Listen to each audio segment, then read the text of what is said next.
Hello, and welcome to Excerpts from the Poem of the Man God, given to us by our Lord through Maria Valtorta.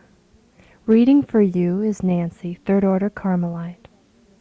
Today's excerpt is from Volume 1, Number 10, Mary's Canticle, imploring the coming of the Christ.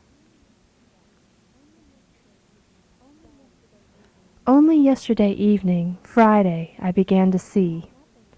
I saw nothing but a very young Mary, 12 years old at most, her face no longer roundish as is typical of children, but already showing the future outlines of a woman in a perfect oval. Also, her hair is no longer falling loose on her neck in soft curls, but it is plaited, and two thick braids fall over her shoulders down to her waist. Her hair is a very pale gold color, so light that it seems to be blended with silver. Her face is more pensive and mature, although it is the face of a young girl, a beautiful and pure girl, all dressed in white. She is sewing in a very small room, which is also completely white, and through the wide open window one can see the imposing central part of the temple, the flights of steps of the yards and porches. Beyond the enclosure wall, also, the town can be seen, with its streets, houses, and gardens, and in the background, the humped green top of the Mount of Olives. Mary is sewing and singing in a low voice. I do not know whether it is a sacred song or not. It says, "Like a star in clear water, a light is shining within my heart. It has been with me since my childhood, and it guides me tenderly with love. In the depths of my heart there is a song. Where does it come from? Man, you do not know. It comes from where the Holy One rests. I look at my clear star, and I do not want anything, not even the sweetest and dearest thing, except this sweet light that is all mine. You brought me down from the heavens above, O star of mine, into the womb of a mother, and now you live in me, but beyond the veil I see your glorious face, Father. When will you grant your servant the honor of being the humble maid of the Savior? Send us the Messiah from heaven. Accept, Holy Father, the offer of Mary." Mary is now quiet. She smiles and sighs. Then she kneels down in prayer. Her little face is shining brightly. She is looking upwards, towards the clear blue summer sky, and her face seems to be absorbing and then radiating all the brightness in the air. Or rather, it looks as if from within her a hidden sun is radiating its rays and lighting up her face, coloring her snow-white flesh with a light rosy hue, and the light from her face spreads out towards the world and the sun shining on the world. A blessing and a promise of much good. While Mary is getting up after her prayer, with ecstatic brightness still on her face, old Anna Phanuel enters the room. She stands still, amazed, or at least wondering at Mary's attitude and appearance. Then she calls her, "Mary?" And the girl turns round with a smile, a different one, but still so beautiful, and says, "Peace to you, Anna. Were you praying? Are your prayers never enough for you?" "My prayers would be enough, but I speak to God, Anna. You cannot imagine how close I feel him. More than close, within my heart. May God forgive me my pride, but I do not feel lonely. See, over there in that house of gold and snow behind the double curtain, there is the Holy of Holies. Nobody is ever allowed to look at the propitiatory on which the glory of the Lord rests, except the high priest. But my worshipping soul does not need to look at the embroidered curtain which quivers at the songs of the virgins and Levites and is scented with precious incense, as if I wanted to pierce its fabric and see the testimony shine through it. I do look at it. Do not think that I do not look at it with worshipping eyes like every son of Israel. Do not think that pride blinds me, making me think what I will now tell you. I look at it, and there is no humble servant amongst the people of God that looks more humbly at the house of the Lord than I do, because I am convinced that I am the least of all. But what do I see? A veil. What do I think there is behind the veil? A tabernacle. What is in it? If I listen to my heart, I see God shining in his loving glory, and he says to me, "I love you." And I reply to him, "I love you." And I die, and I am recreated at each beat of my heart in this reciprocal kiss. I am amongst you, my dear teachers and companions, but a circle of fire isolates me from you. Within the circle, God and myself, and I see you through the fire of God, and so I love you. But I cannot love you according to the flesh, neither shall I be able to love anyone according to the flesh. I can only love him who loves me according to the Spirit. This is my destiny. The secular law of Israel wants every girl to be a wife, and every wife to be a mother. But while obeying the law, I must obey the voice that whispers to me, "I want you." I am a virgin, and a virgin I shall remain. How shall I succeed? This sweet, invisible presence that is with me will help me, because it is its desire. I'm not afraid. I have no longer my father and mother, and only God knows how my love for whatever human being belonged to me was burnt in that pain. Now I have but God. I therefore obey him unquestioningly. I would have done so also regardless of my father and mother, because I have been taught by the voice that whoever wishes to follow it must go beyond father and mother. Parents are loving patrols watching the hearts of their children, whom they wish to lead to happiness according to their plans. And they are not aware of other plans leading to infinite happiness. I would have left them my dresses and mantles to follow the voice that says to me, "Come, my beloved spouse." I would have left them everything and the pearls of my tears, for I would have cried,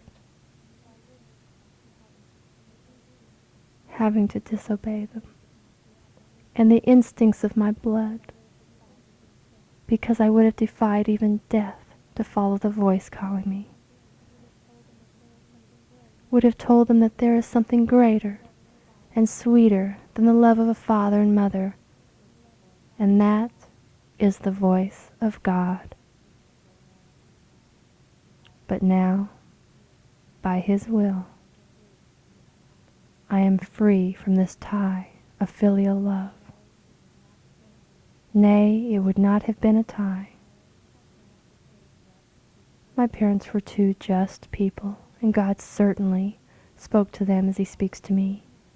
They would have followed justice and truth.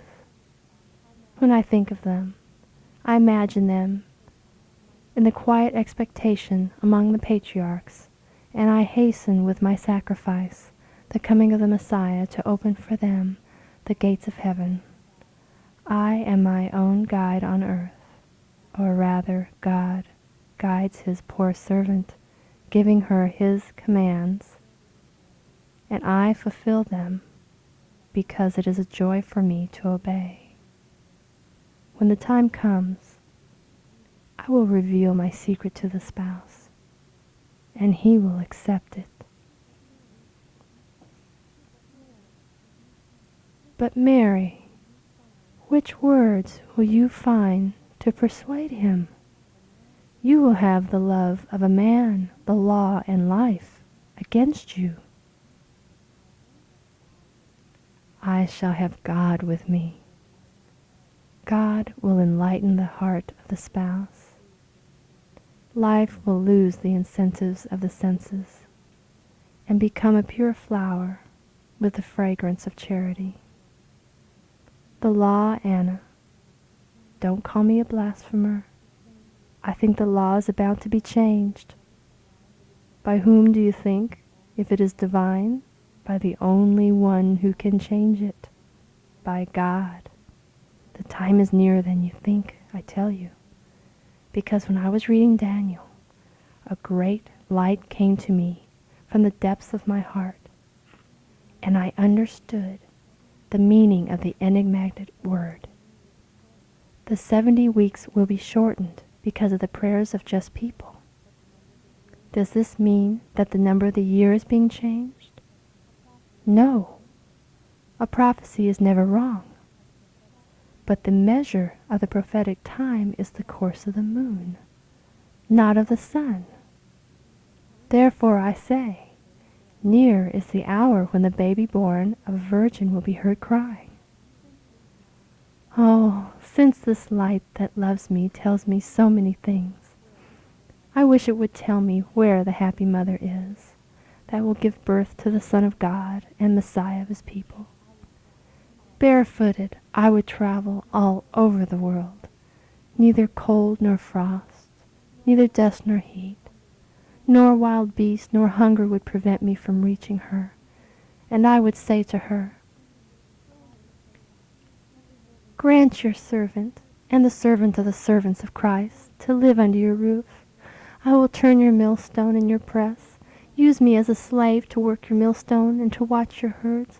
Make me wash the napkins of your child. I will work in your kitchen, at your oven, wherever you wish. But receive me, that I may see him, and hear his voice, and receive his glance. And if she did not want me, I would live at her doorstep like a beggar, in cold and hot weather, just to hear the voice of the child Messiah, and the echo of his laughter, and see him passing by. And perhaps one day he would offer me a piece of bread. Oh, if I were dying with hunger, and I were fainting because of extensive fasting, I would not eat that bread.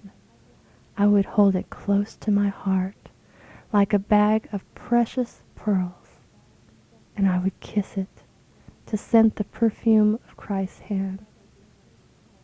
And I would never be hungry or cold, because its touch would give me ecstasy and heat, ecstasy and food. You ought to be the mother of the Christ, since you love him so much. Is that why you wish to remain a virgin? Oh, no, no, I am misery and dust. I dare not lift my eyes towards the glory. That is why, rather than the double veil beyond which I know dwells the invisible presence of Jehovah, I love looking into my heart. Over there is the terrible God of Sinai. Here within me, I see our Father, a loving face that smiles and blesses me because I'm small like a little bird that the wind sustains without feeling its weight, and I am weak like the stem of a lily of the valley that can only bloom and smell sweetly and can present no other force to the wind but its scented and pure sweetness. God, my loving wind, not because of that, but because the Son of God and of a virgin, the holy of the most holy one, can but like what in heaven he chose as his mother, and what on the earth speaks to him of his heavenly Father. Purity.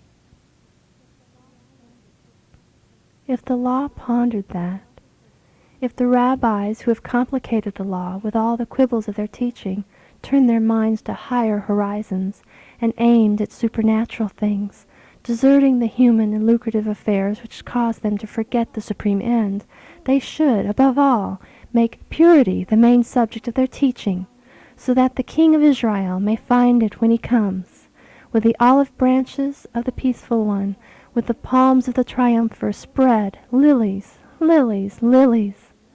How much blood the Savior will have to shed to redeem us. How much indeed. From the thousands of wounds that Isaiah saw on the man of sorrows, a stream of blood is falling, like dew from a porous vase. May this divine blood not fall where there is desecration and blasphemy, but into chalices of fragrant purity that may receive it and gather it for the purpose of spreading it amongst the diseased and leprous souls, and amongst those who are dead to God. Give lilies to wipe with their pure petals the sweat and the tears of Christ. Give lilies for his clean desire of martyrdom. Oh, where will that lily be that will bear you? Where is the lily that will quench your parching thirst, that will become red with your blood, will die for the pain of seeing you dying, and will cry over your bloodless body, "Oh, Christ, Christ, my desire."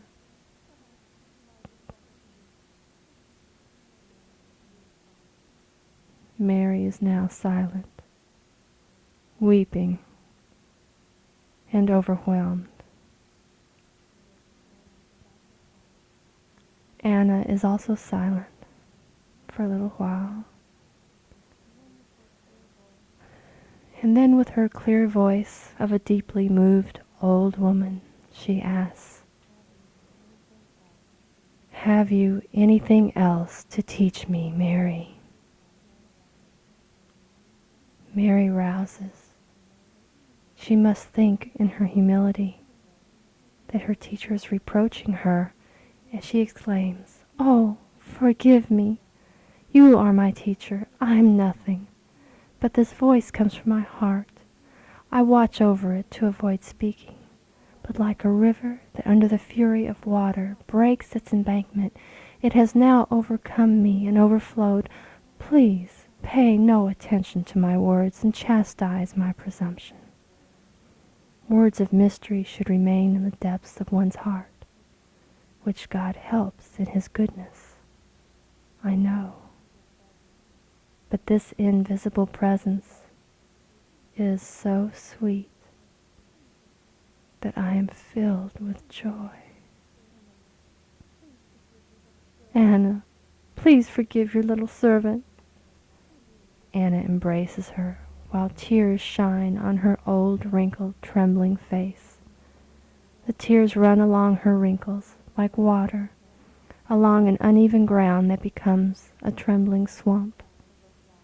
But the old teacher does not provoke laughter On the contrary, her crying excites the deepest respect.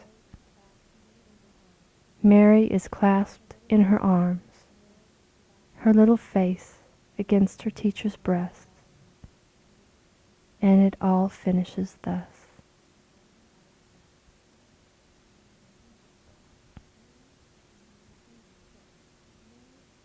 Jesus says,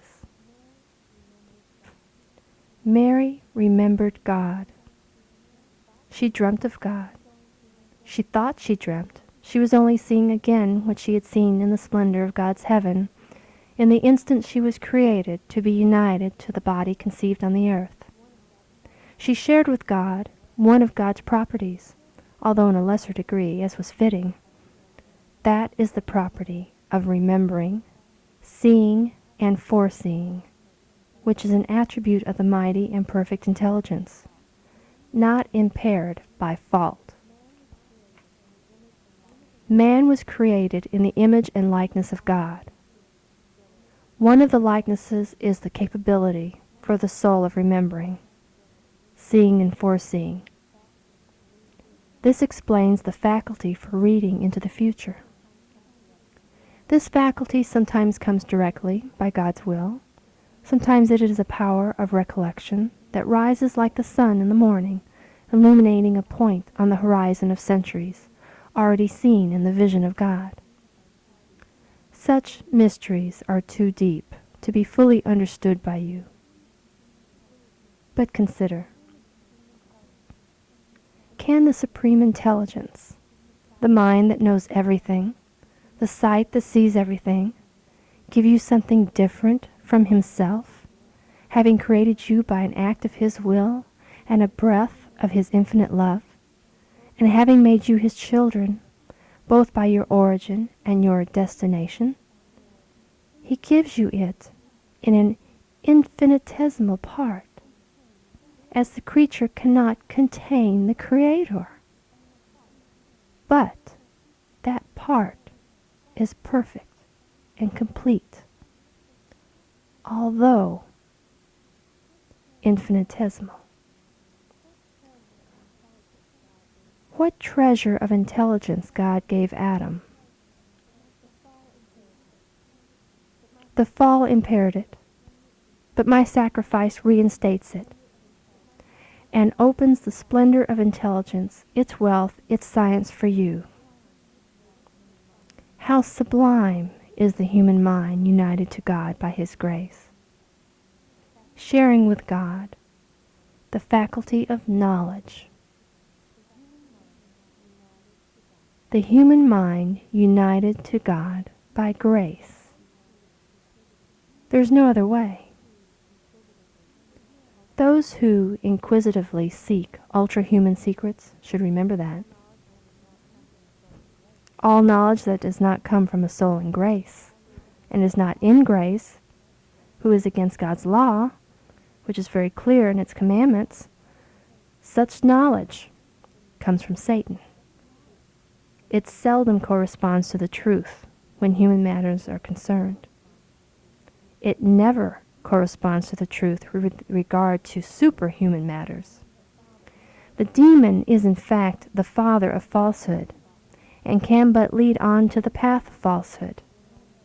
There is no other method of knowing the truth, except the one that comes from God, who speaks and says or reminds, as a father reminds his son of his paternal house and says to him, "Don't you remember when you used to do this with me? You saw that? You heard something else? Don't you remember when I used to kiss you goodbye? Do you remember when you saw me for the first time, and you admired the bright light on my face, shining on your virginal soul, which having been just created by me, was still pure and free from the evil that later impaired you? Do you remember when you understood for the first time, in a throb of love, what love is? Which is the mystery of our being and proceeding, and what the limited capability of a man in grace cannot reach, the spirit of science clarifies and teaches. But to possess the Spirit, grace is needed. To possess truth and science, grace is required. To possess the Father, grace is necessary.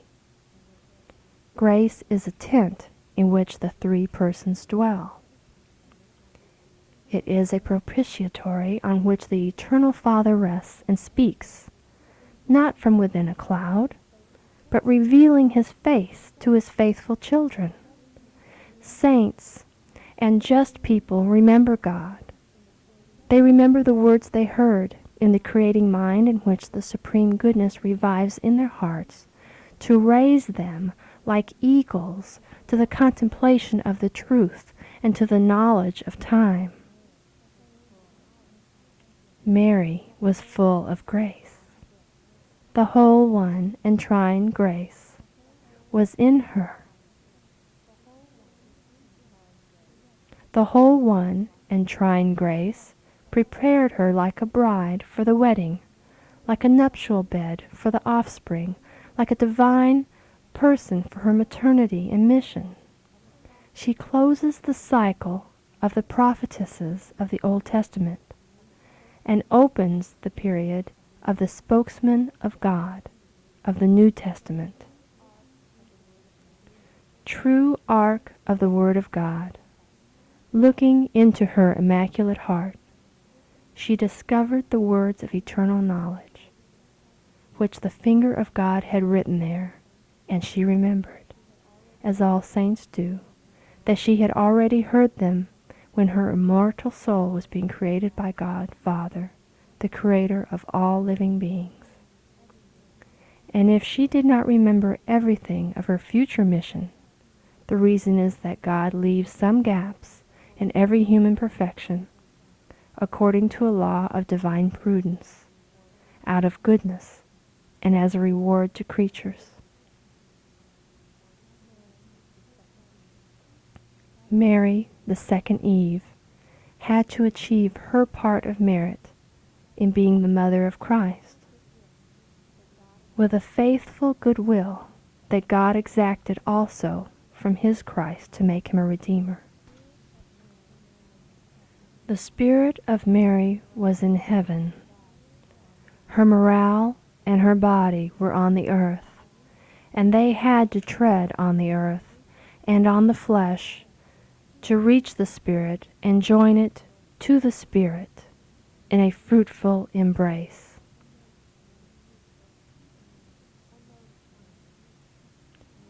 A note of mine, Maria Valtorta.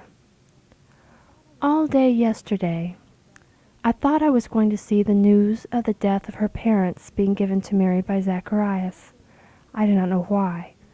I also thought, in my way, that Jesus would have dealt with the point, remembrance of God by the saints. This morning, when the vision started, I said to myself, here we are. They will now tell her that she is an orphan. And my heart was already trembling, because I would have experienced my own sadness of these past days. Instead, there has been absolutely nothing of what I thought I was going to see or hear. Not even one word by mistake. I'm very happy about this, because it confirms that there is nothing of my own in this work, not even an honest suggestion with regard to one situation. It all comes from a different source. My continuous fear ceases until the next time, because I shall always be afraid of being deceived and deceiving.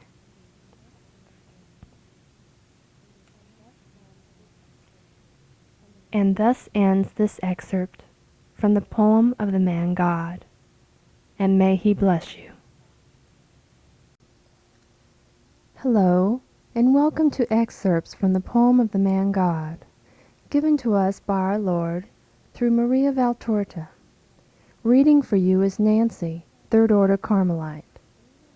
Today's excerpt is from Volume 5, number 565, The Parable of the Torn Cloth and Miracle of the Woman in Childbed. Judas of Kerioth is caught stealing. Jesus is with the women disciples and the 2 apostles on one of the first undulations on the mountain behind Ephraim. Neither the children nor Esther are with Joanna. I think that they have been sent to Jerusalem with Jonathan. So besides Jesus' mother, there are only Mary Clopas, Mary Salome, Joanna, Eliza, Nike, and Susanna. Lazarus' 2 sisters are not yet present.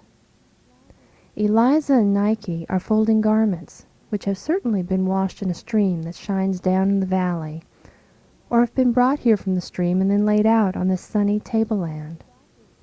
And Nike, after examining one of them, takes it to Mary Clopas, saying, "Your son has unstitched also the hem of this one." Mary of Alphaeus takes the garment, puts it near the others, that are spread close to her on the grass. All the women disciples are busy sewing and mending the damages done in the many months when the apostles were alone. Eliza, who comes close to them with other dry garments, says, "One can see that for 3 months you have not had an experienced woman with you. There's not one garment in good order, with the exception of that one of the master, who on the other hand has only got 2, the one he's wearing and the one washed today. He has given them all away. He seemed to be seized with a mania for not possessing anything. He's been wearing linen clothes for many days," says Judas. "Fortunately, your mother thought you should bring some new ones.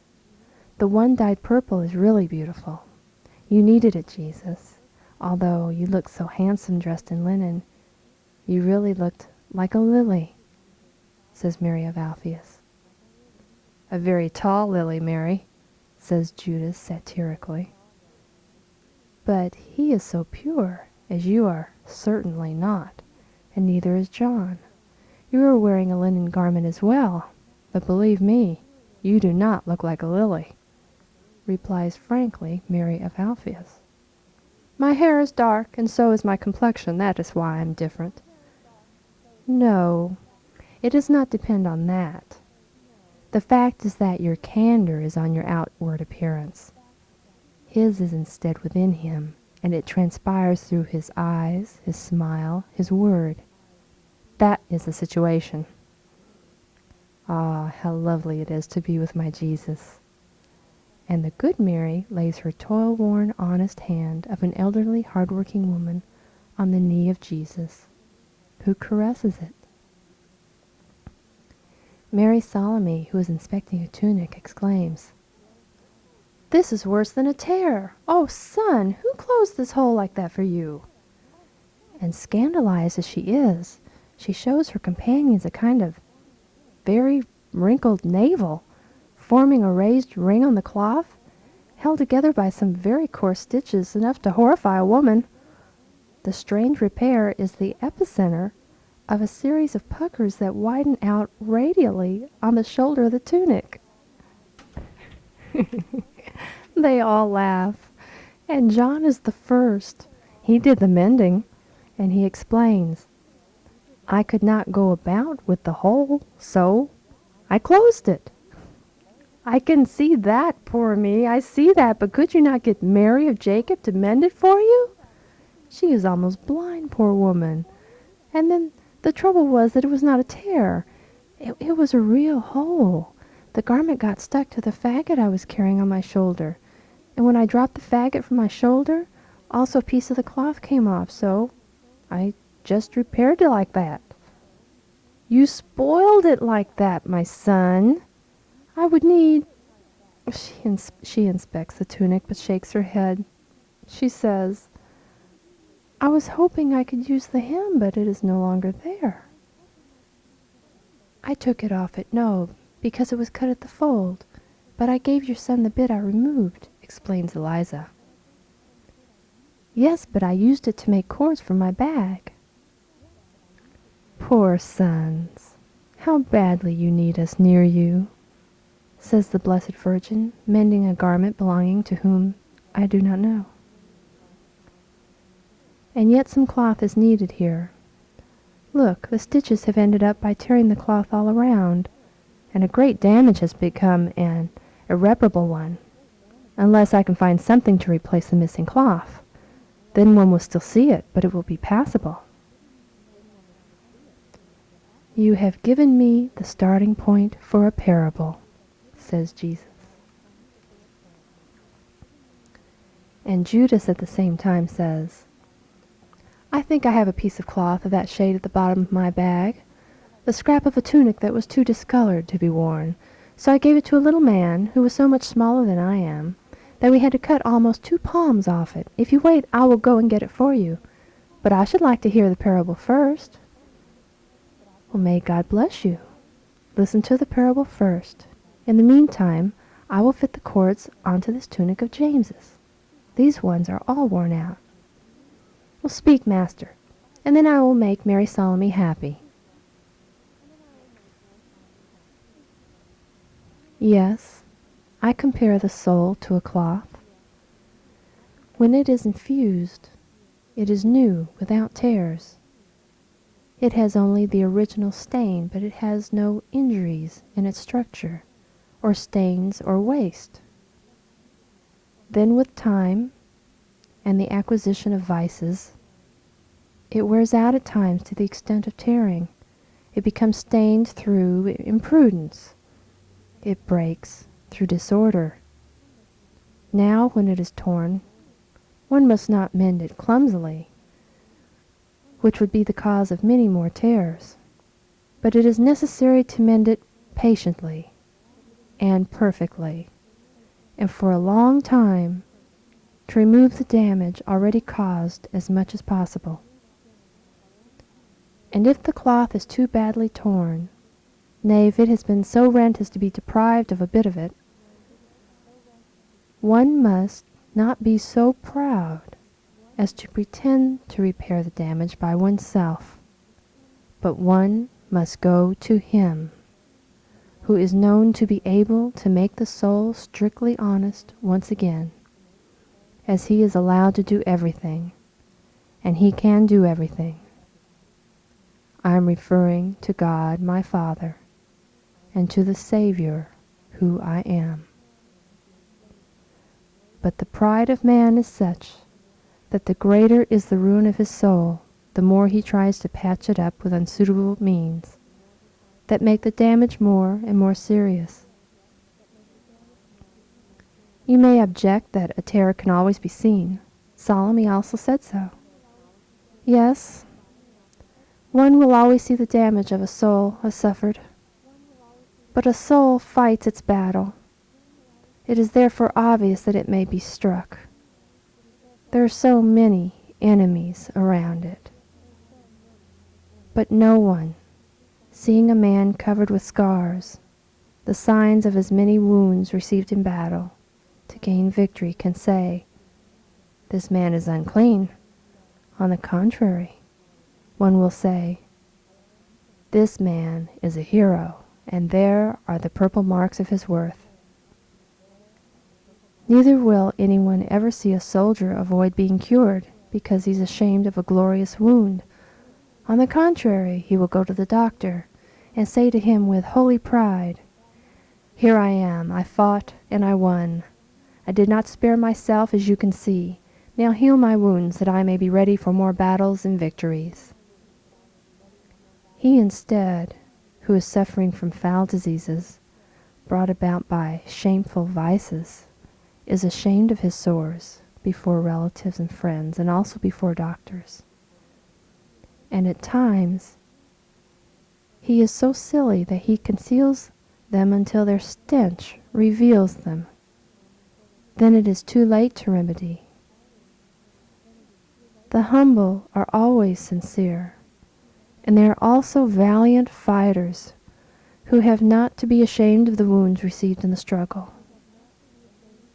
The proud are always false and base. Through their pride they end up by dying, as they do not want to go to Him who can cure, and say to Him, "Father, I have sinned, but if you want, you can cure me." Many are the souls that because of their pride in not wanting to confess an initial sin, end up by dying. Then also for them it is too late. They do not consider that divine mercy is more powerful and more extensive than any plague, however powerful and extensive the latter may be, and that it can heal everything. But they, the souls of the proud, when they realize that they have despised all means of salvation, fall into despondency, because they are without God. And when they say, "It is too late," they condemn themselves to the last death, to damnation.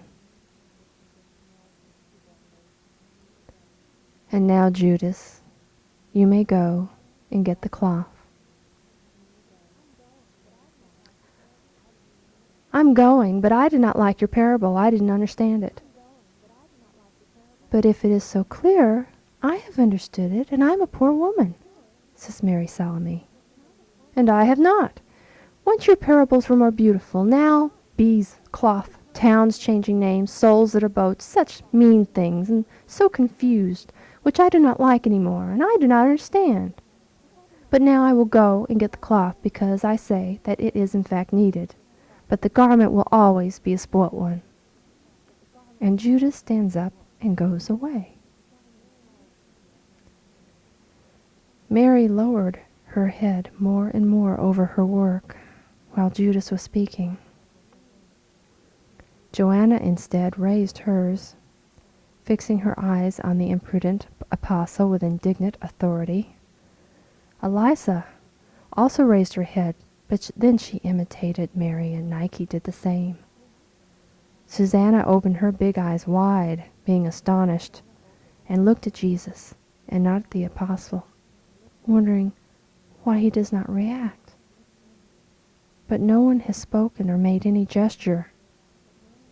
Mary Salome and Mary of Alphaeus, two women with common manners, looked at each other, shaking their heads. And as soon as Judas goes away, Salome says, "It's his head that is spoiled."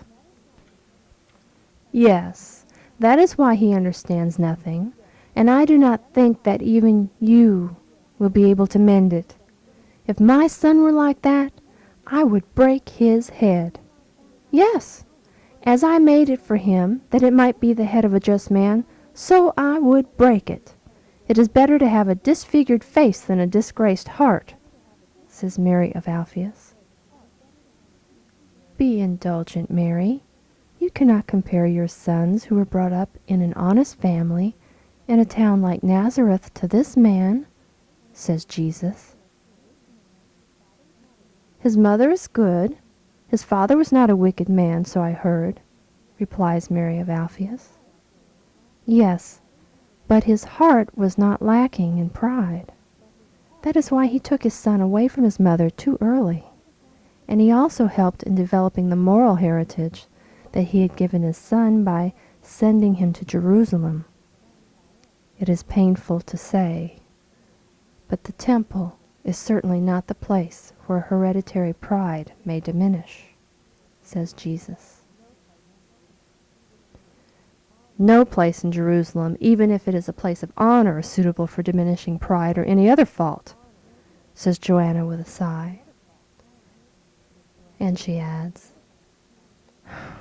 and not even any other place of honor, whether at Jericho or Caesarea Philippi or at Tiberias or at the other Caesarea. And she sews quickly, bending her face over her work more than is necessary. Mary of Lazarus is imperious, but not proud, remarks Nike. Now, but previously she was very proud. Just the opposite of her relatives, who were never such, replies Joanna. When are they coming?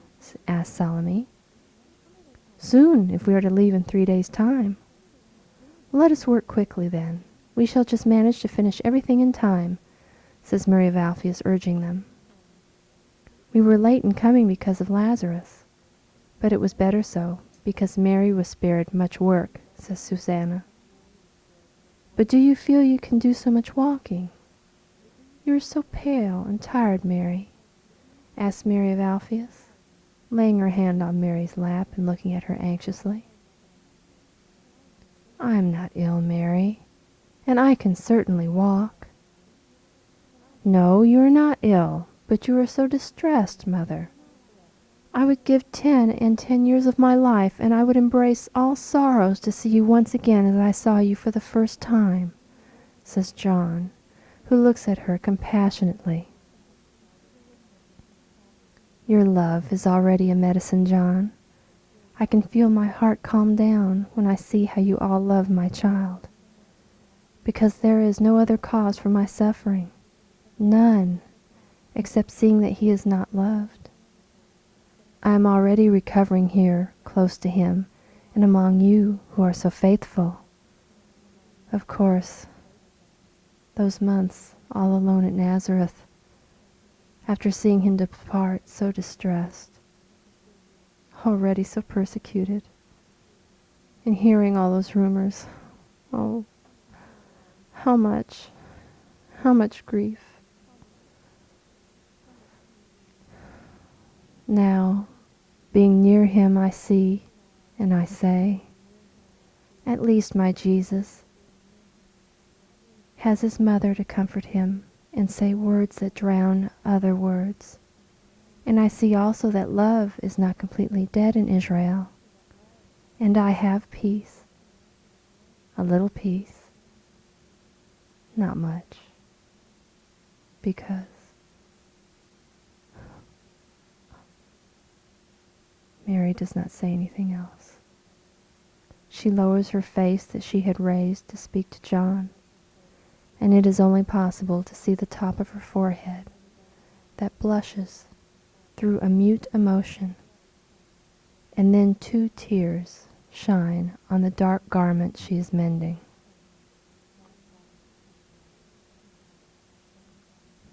Jesus sighs and stands up. He goes and sits down at her feet in front of her, and he rests his head on her knees, kissing her hand that is holding the cloth, and remaining thus like a child who is resting.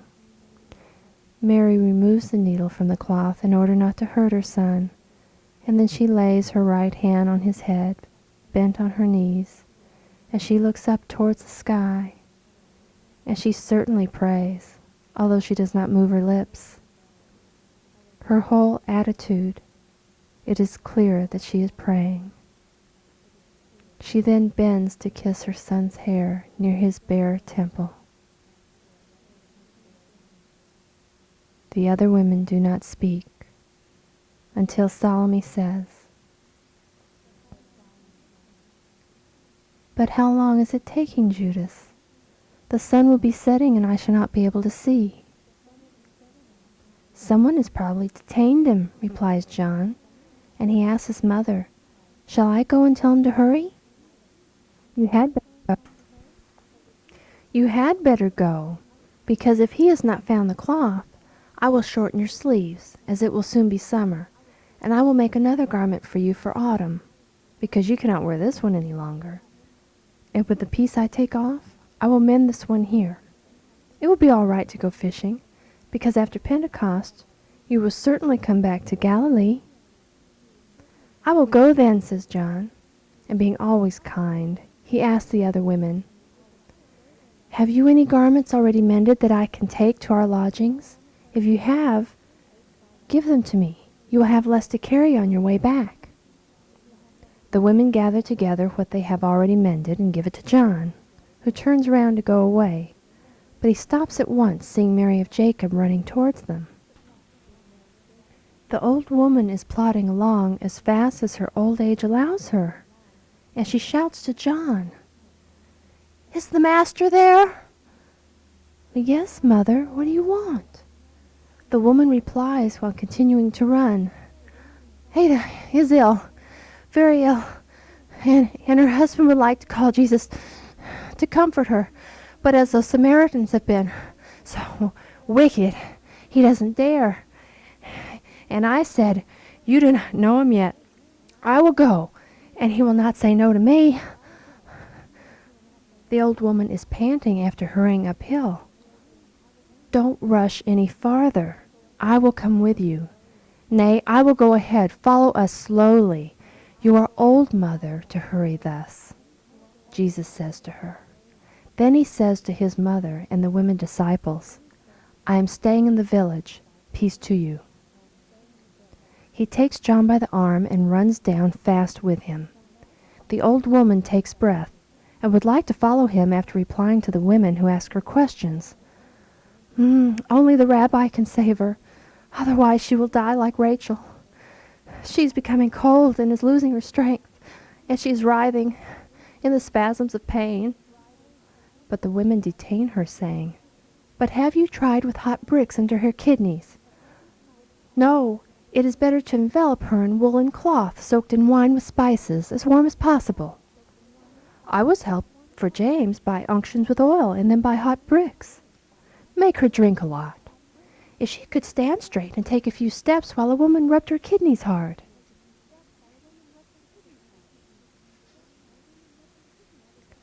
The women mothers, that is all of them, except Nike and Susanna and Mary, who did not suffer the labor pains of every woman when she gave birth to her son, advise this or that remedy. "Everything. They have tried everything, but her kidneys are too tired. It's the 11th child. But I am going now. I have taken breath. Pray for that mother, that the Most High may keep her alive until the rabbi arrives there." And she toddles away, the poor, good, lonely old woman. Jesus, in the meantime, is going down fast towards the town that is warmed by the sun. He enters the town at the side opposite the one where their house is, that is at northwest of Ephraim, whereas Mary of Jacob's house is southeast of it. He walks fast, without stopping, to speak to those who would like to detain him. He greets them and goes on. A man remarks, "He's angry with us. Those from other villages behave badly. He's right." "No, he's going to Genoa.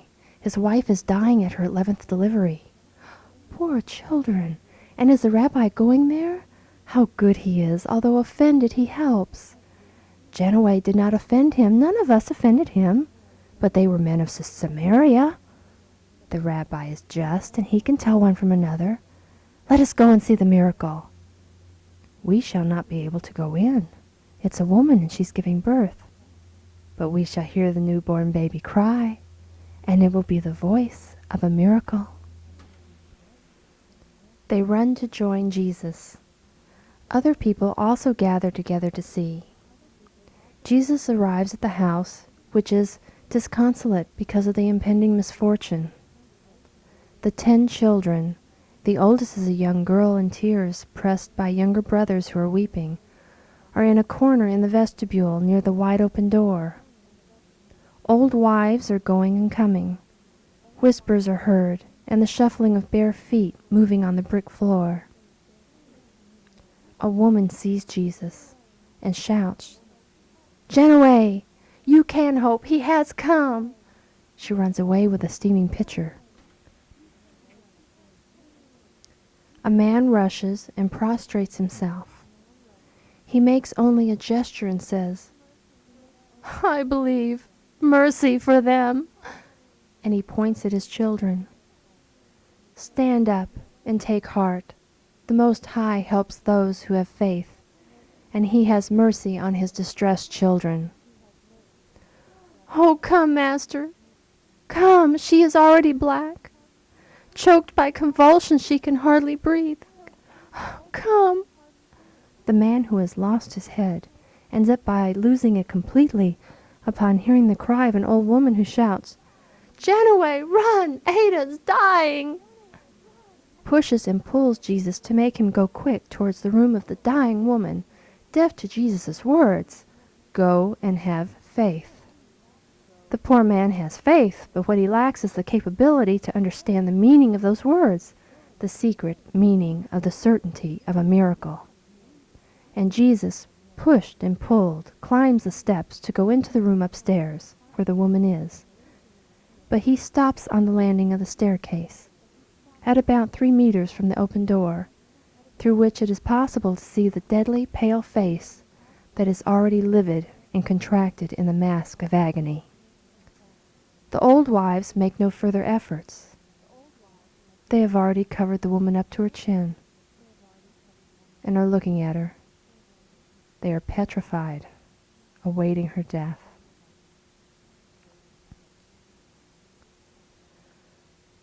Jesus stretched